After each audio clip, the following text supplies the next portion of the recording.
Looks like we're getting started. I'm so happy that you are all here. It's wonderful that we don't have too many people too, so you might have noticed we have several librarians around here, so they're going to be available to help during the exercise session. And so don't be afraid to ask them. So my name is Holly Miller. I'm the Dean of Libraries here, and just a little bit of background. I have a PhD in biochemistry. For the first 20 years of my career, I worked in labs and worked at Stony Brook, worked at Wake Forest University where I got my PhD. So I have tried to keep up with literature. I do know a little bit about the process and kind of the pain that you guys have to deal with right now. Although you'll see it's getting worse and worse as far as how many articles there are. And so here's a quote from a bioinformatics researcher saying, "Staying up to date with the literature is perhaps the single most important skill that remains crucial throughout the researcher's career." What do you guys think about that? Does that seem like it might be true?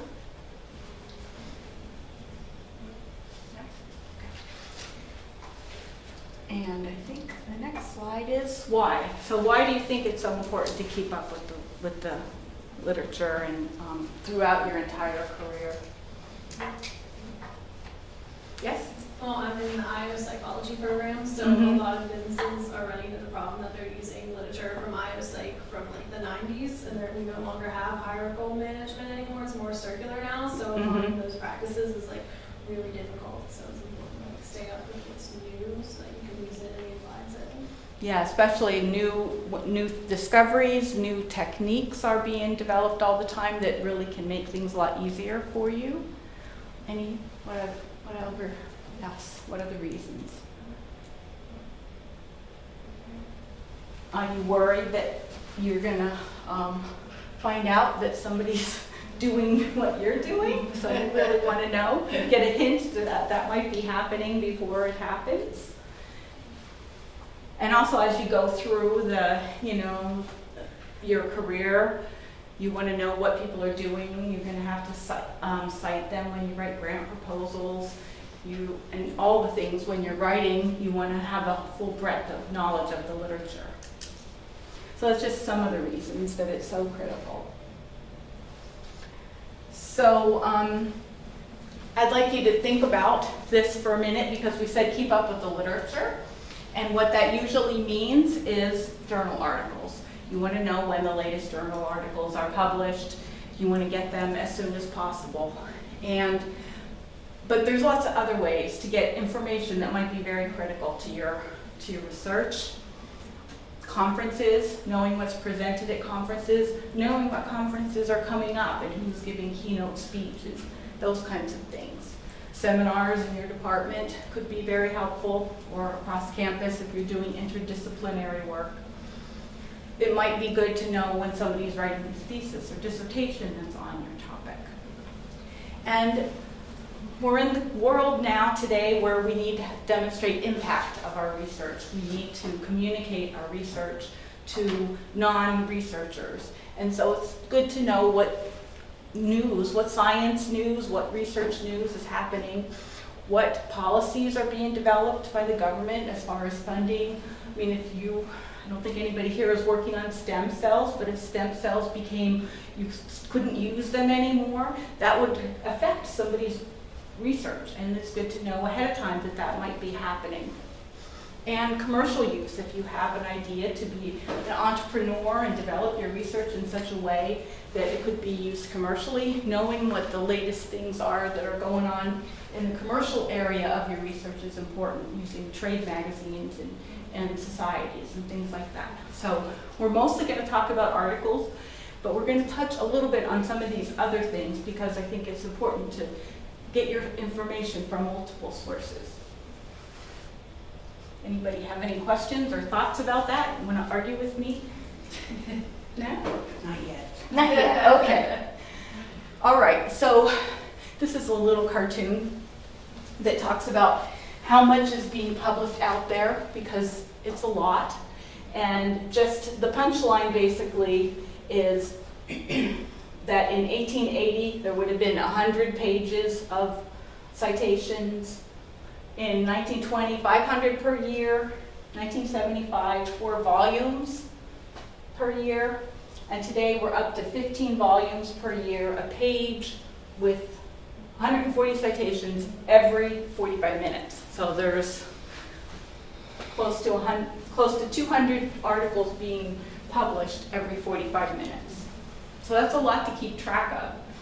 And it's a lot to read, it's a lot to look through. I mean, in the old days, we used to go to the library and just pick up the journals and look through them, and that's how we find the new stuff.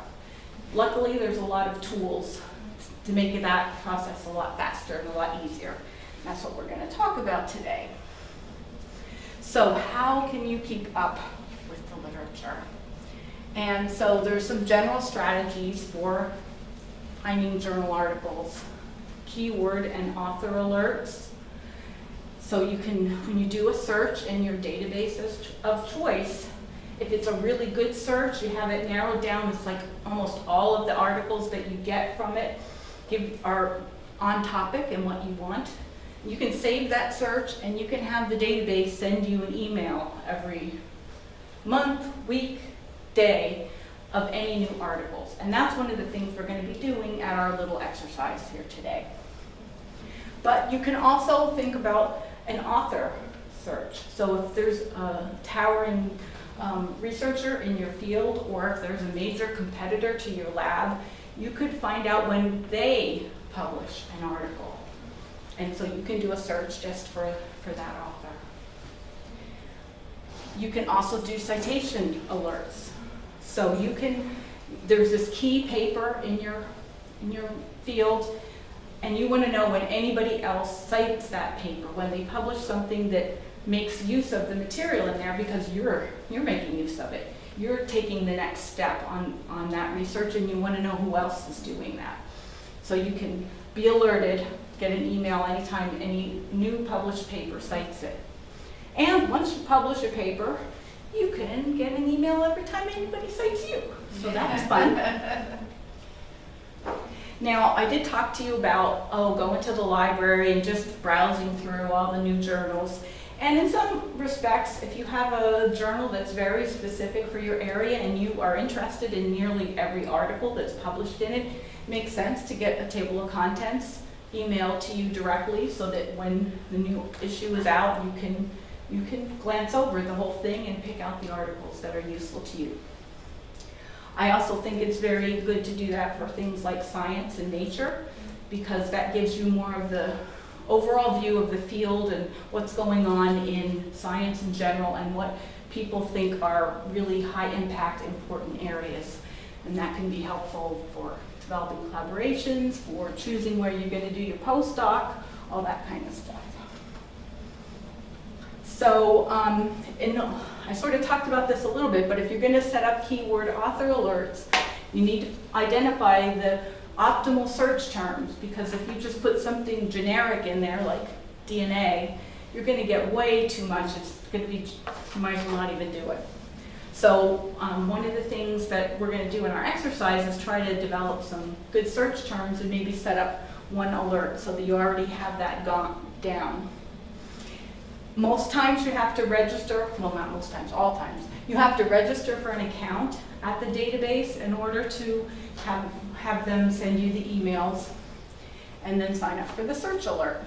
And this is just a picture from Scopus, and you can, usually there's something like this. When you do your search, you can say set alert, and then it'll come up with a dialog box asking you the parameters, how often, etc. But it only happens when you've logged into the database. Citation alerts, I have a picture here of Web of Science for that. And I already sort of talked to you about citations for key fields. But in this article, if this is a key article for you, harmful algal blooms, you can just say create a citation alert right there. And anytime this key paper is cited, you will get an email. And then tables of contents, this happens to be what I got in my email today. The new issue of Nature came out. It usually comes out on Thursdays. And so I see it as soon as it comes out. Now, as far as table of contents for things like Nature, you can go to the Nature website, and once you make an account, you can also get table of contents for many nature journals, but they also have newsletters. They have Nature Jobs if you're looking for a job. They have all sorts of more newsy things as well as table of contents from journals. All right. Let's try this. Either go to, what's your database of choice? What do you guys use? Google Scholar. Google Scholar. You can set up alerts from Google Scholar. Site info. I'm sure that you can. I haven't myself done that. Have you done it? No. Okay. And some of the more general, like what the science and Scopus, will also work for your field as well. Do you use second version? Okay. What do you use? I also use Google Scholar. Google Scholar, okay. Okay, well, you Google Scholar users, I encourage you to just, try a little bit of using Scopus or Web of Science, because I think that you'll be happy with the extra features that it has. And we pay a lot of money for it, so you might as well take advantage of it. What is Scopus? Scopus is a database, it's kind of like Google Scholar. It has many, many articles across many fields, and might be originally focused a little bit in medicine, but goes across all fields, and it just has some nice features that you may not find in some of the other databases. You can get to the databases. Yes. So yeah, go to the, I can open my browser.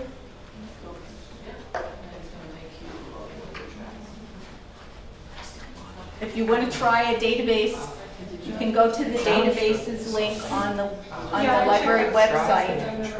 Oh, that's right. Yeah. And then you can pick it, Scopus, Web of Science. Google Scholar's on this list too. And the first thing you'll have to do is make an account in that database so that they know who you are. Can you make it with your IT email? And is the account free, or do you? It's It's free. free, yeah, you just have to wait a log in, and it's just use whatever form, but that's just like I have just to try this, I just go back first. Search alphabetically, just scroll down and find Scopus, and once you're there, you will just log in with your track. There you go. So have you haven't saved any words with this? No, I'm gonna see if I can, I know I have an account. And actually, you can export your articles if you want, collect them in RefWorks. Oh, yeah. Yeah, you can say I do remember that what too. it was. Yeah, I thought.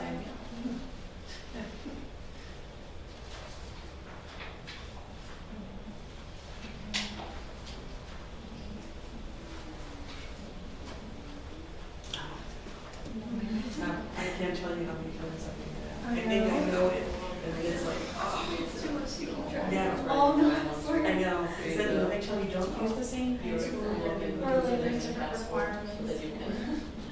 Well, yeah, and then you can't reuse them. I hate to tell you that. You can't reuse like the last 3 or 4. Continue your search or something. And then what is your search? Yeah, like advanced search, because you know what the extra features on the line too. Ecology. Okay.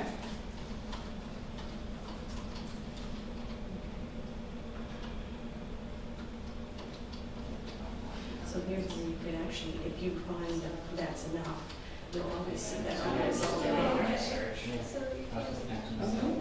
that's cool.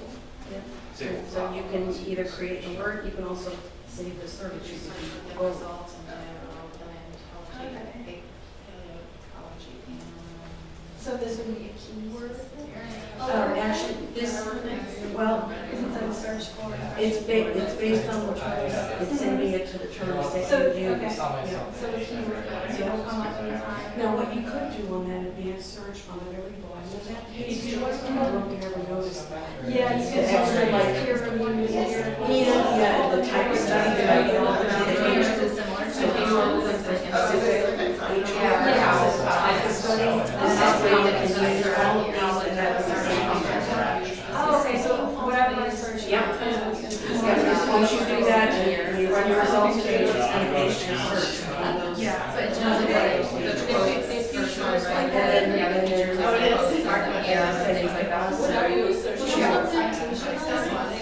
Okay, So you can go into the actual article itself. See this and I would start with that. Instead of the everyone, because it may not recognize it, but the merging, whatever contaminants.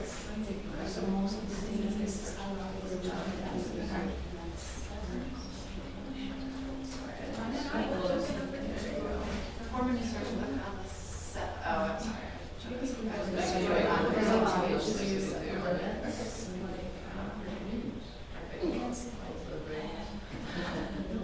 So when it's like, maybe, yeah, doesn't do like, peer review search term. That just gives you a sample citation option. Subject area. What we could do is we can go to help And that way. or question On the number side, on the left side, so are you chemistry? So you want me to- Okay. Oh, no, that should be too broad. I think that's not what I want. Yeah. Like, what do you want me to do things like, carry a journal? We don't need all that. That's a little too much. And you can limit that with all the other. But now we show you. I know, yeah. Based on Yeah, our- yeah, you can use that, but. You give your search. Yeah. You look at the subject area, just for that, what are you studying?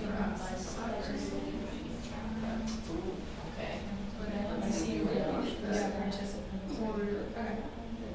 social science. Usually there's an option right on the page of the article that lets you.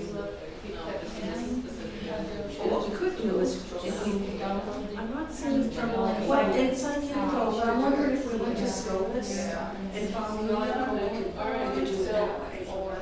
Sure. I mean, Yeah, and I'll look on second, but go ahead and make an account in Scopus. I think that you'll see a lot of good things from that as well. Just like we do, yeah. Yeah, let's save the name of that, and let's go to Scopus. Well, first of all, let's go ahead and register that and create. yeah, I'm not sure how to do that. Yep. Yeah, and I got it. I always hearing, oh my god, okay, it's gonna take like 20 minutes to find activity, I just keep pushing it off to some stuff.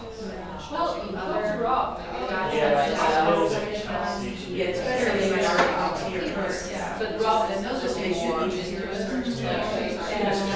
Strategy, but in terms of X, Once you do that, then you have to go ahead and mark. I'd like to.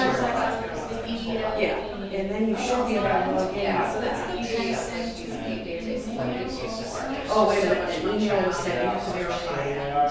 Okay. Which is, no, it's Just to make sure that it's obvious. This is how the database indexes that, so once you know. Yeah, but also I will. It's just a good safety feature, just to make sure. You're gonna talk about the sources, or you're gonna talk Yeah. about it down, and let them download the data. Play around with it and it's the tough part is finding, I would want at least a couple ad sources, so I don't know where to go to look for ads. So it really is a web, that's why they call it. Again, Is that it's wrong? Usually when Yeah.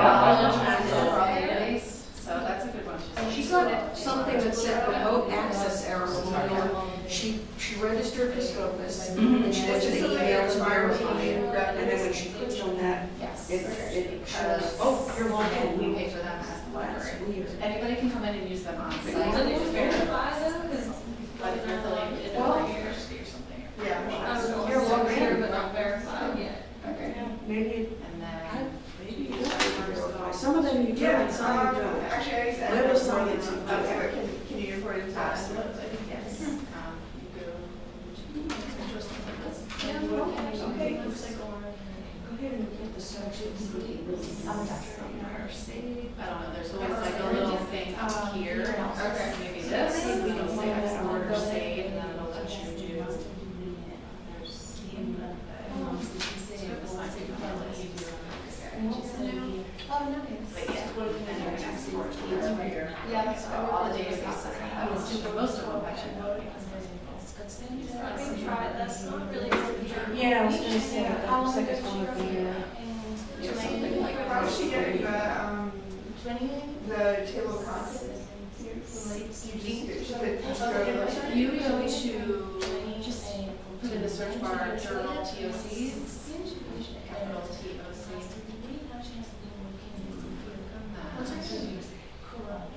Yeah, so if you go on that, I remember her, she was helping me start to search. Yeah, She was right on.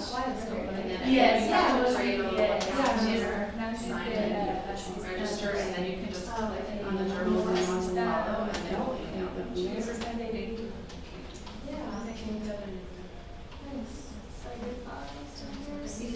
there it is, that's it. Okay, so when you like right on the page. Yeah, and that's what I was looking for in Psych Info, but we didn't see that option.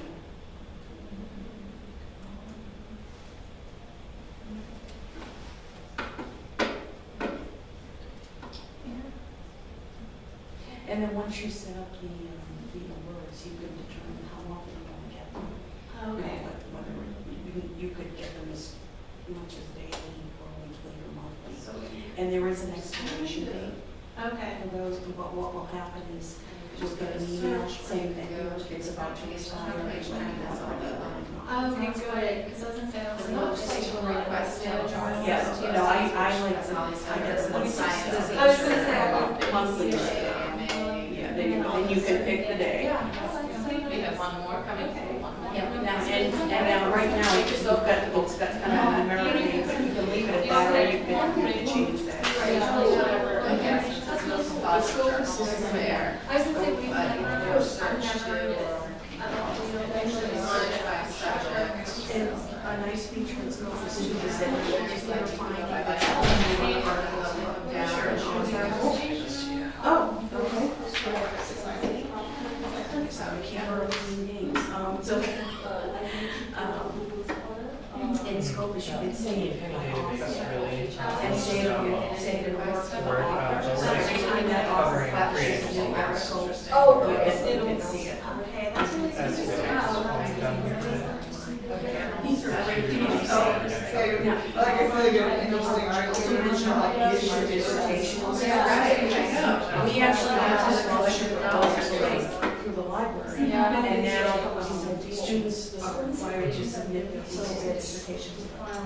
You can send other references. Yeah. References to get new submissions. So when anything new gets added, it's like sort of in terms, I think, of your, they need to come here.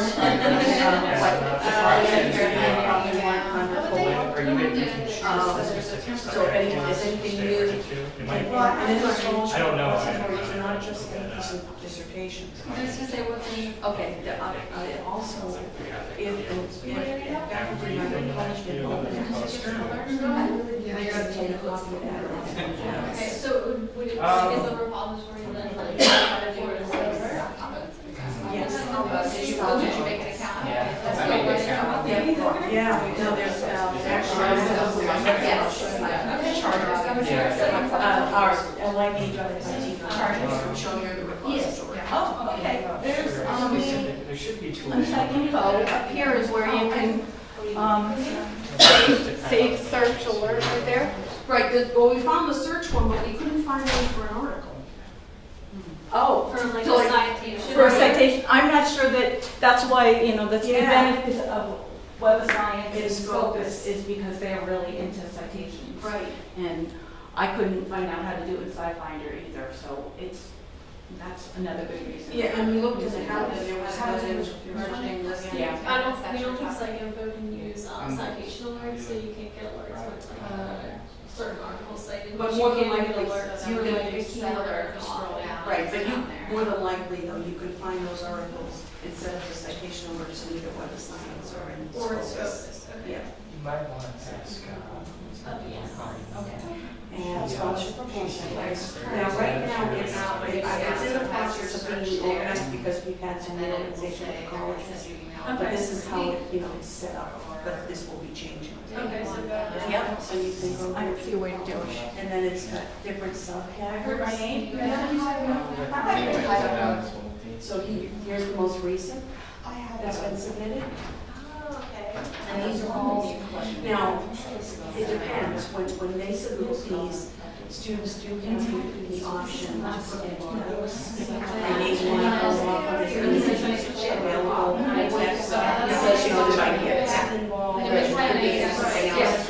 But if you click on any one of these titles, it will show you whether or not. Now, that particular one is that has full text as a PDF. Okay. And there's the abstract or what's the description. Okay. Okay, so if you want to set up some Word, right, you have one, so, and then you go to. Yeah, no, that's great. I would try Scopus. I think you're gonna get a pretty broad variety of. Yeah, that's it, yeah. Across every discipline. I So, can't use I think you would. Scopus is great. Yeah, I think so. And we have a pretty full, science too. Oh, you have to register, sorry. Oh, okay, I was gonna say. No, The yeah. scientists. There you go. And And all it asks they for are is your only email. trying to see next to the top. And then what will happen is you'll get something in, but, and it will tell you, okay, see, here's where you can access Scopus. It's the regular tools. Yeah, you can go to the library. Okay, you're gonna get an email. website and click on the databases link and then it's Scopus. I'm trying to see Yeah, very good. Yeah. And I think it also gives you the option somewhere. She says the title, is that how you search it?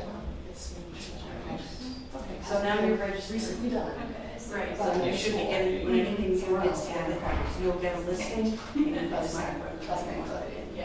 so this is really good to have in general, because we are always having new things, doing the new places for distribution, and then as we find articles from, people affiliated with the university that Right. are on access to this, we can add that to this as well. And there's also, student design, their presentations, posters Or in here. Oh, that's really cool. Okay. So then you can always look at those articles. So then we'll Scroll show. down.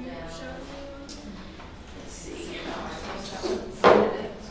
So you saw Scopus, that looks like Scopus. Would be, yep, that's one of our databases. Go to the application system tab, or just go to the.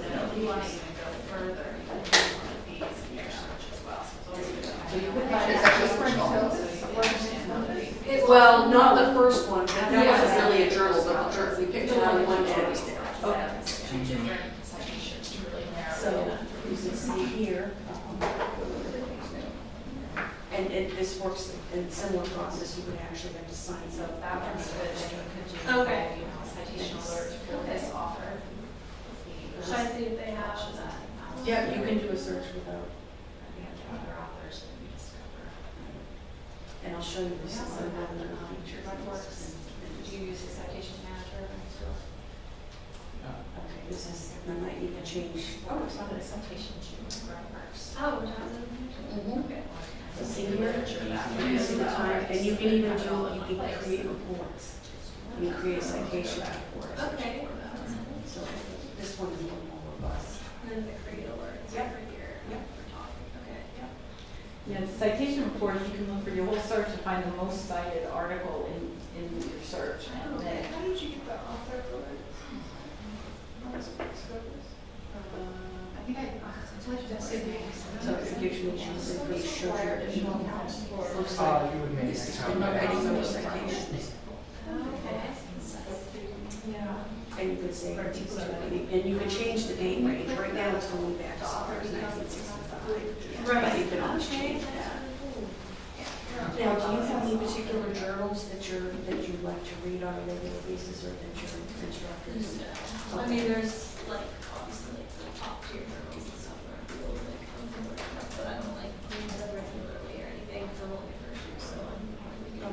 Well, it would probably be in your psych info, is, you could set up an alert for a journal.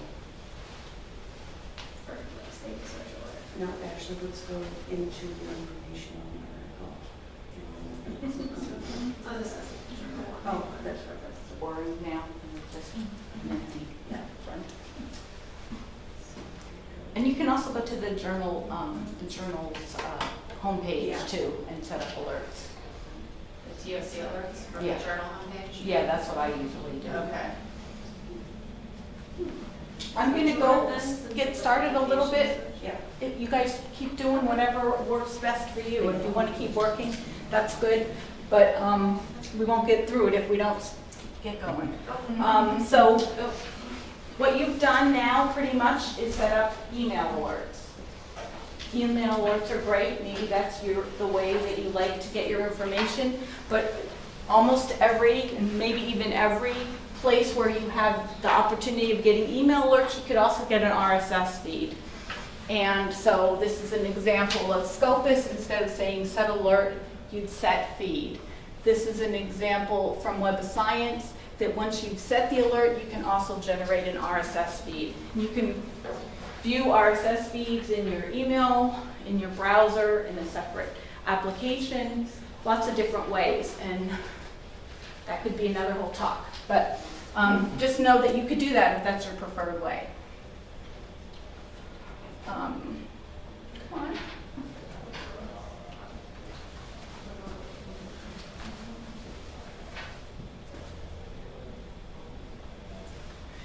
And here's a list of the 10 best RSS reader applications. I'll make these slides available to you guys so that you can just try some out if you like to use RSS feeds. It can be very helpful because you can combine multiple things in one.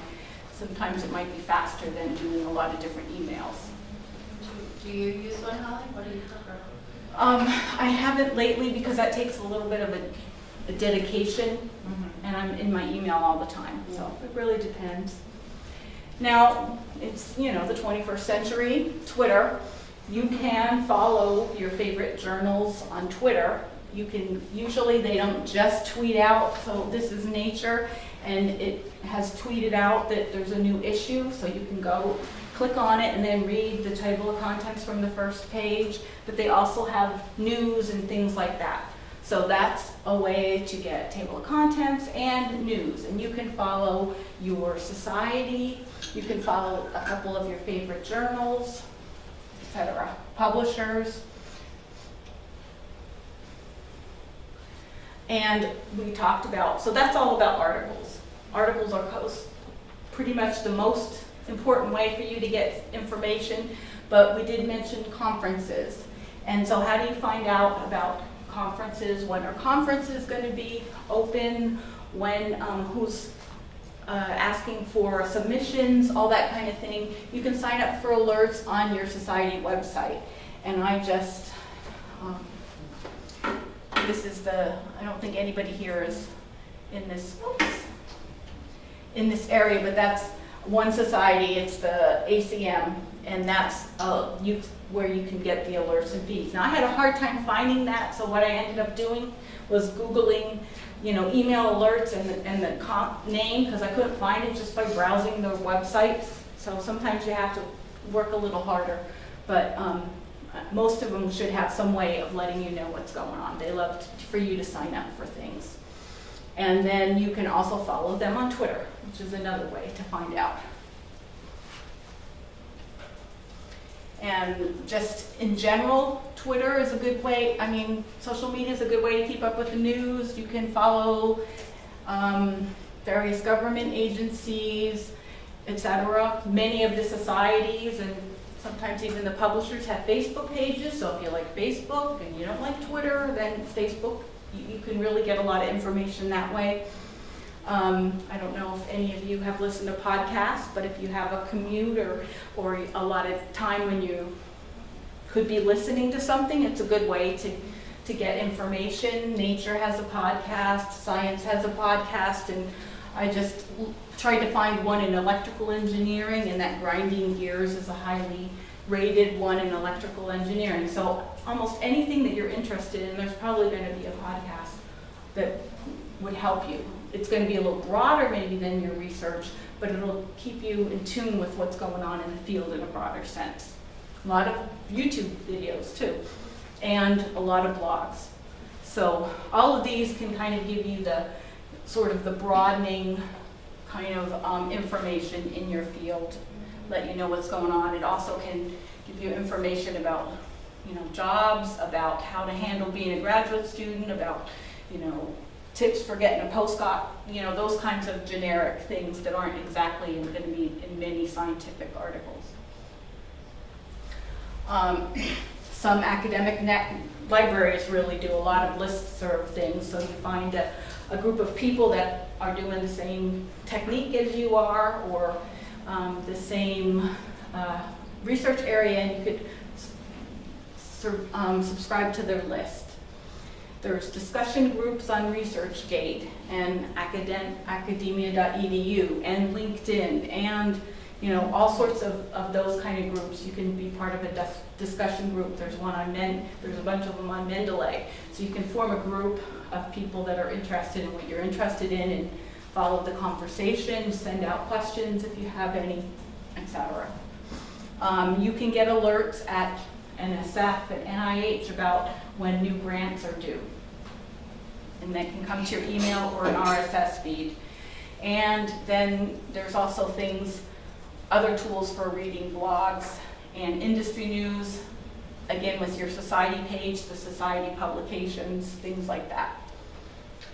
And I heard people talking about reference managers. They're going to be really important for kind of keeping everything organized, and also when you're formatting your thesis, very, very important. So we have RefWorks, we have Mendeley, EndNote is not too expensive, and then there's others, but if you haven't used any of them and you have trouble, come to the library. We'd be glad to help you with any of them. So sometimes some parts of it can be a little tricky, so we'll be glad to help you. So I sort of gave you a worksheet, and you can fill it out or not, it's up to you, but I encourage you to make a favorite journal list. What are you seeing most often when you're reading your articles? What journal's coming up again and again? Is there a journal that's specific for your area? And of course, if you've been here a while, you know the answers to this, and if you haven't, then you can kind of keep your eye on it. And it's never too late to think about where you might want to publish and which journal might be, harder to publish in than other ones. And sort of try to get the feel for that. Talk to your advisor, talk to other older students, and find out what, where they published and their experience. And same with the conferences. As you go through and browse your society's webpage and see when their conference is, make a list. Oh, I want to go to that in 2020. And then you can sort of be ready to submit an abstract ahead of time.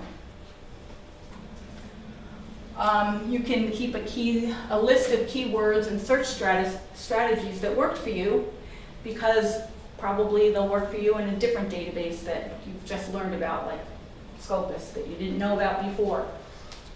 And it's really hard to make time for reading because you're always in the lab and there's lots of demands on you, and so especially once your classes are finished, you just have to kind of make time, book time to do it, and because you don't want to, while you're 2 or 3 years when you're in the lab, and then start reading to when you start writing your thesis. I mean, you'll be way behind then. And I encourage you to start a journal club with your fellow students, and it could be as broad or specific as you want.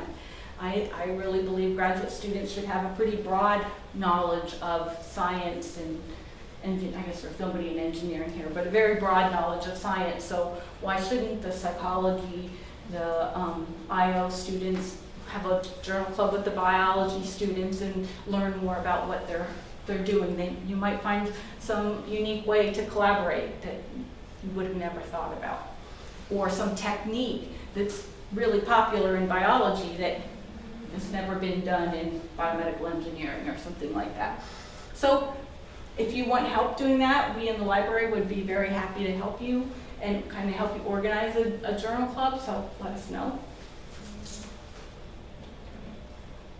And here's some of the articles that I used to put this information together. Again, I'll give you this PowerPoint.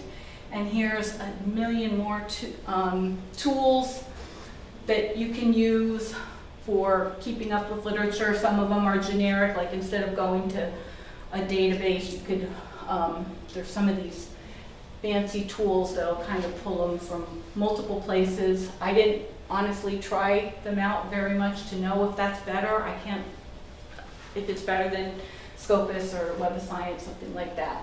But there's lots of things for you to try, and I think most of them they're free ones, and so it's good for people who don't have access to the kind of resources that we have. So it's people that are stuck using only Google Scholar and PubMed, and they don't have the powerful tools that we have. But you can certainly explore them. And that's my presentation. So if you have questions,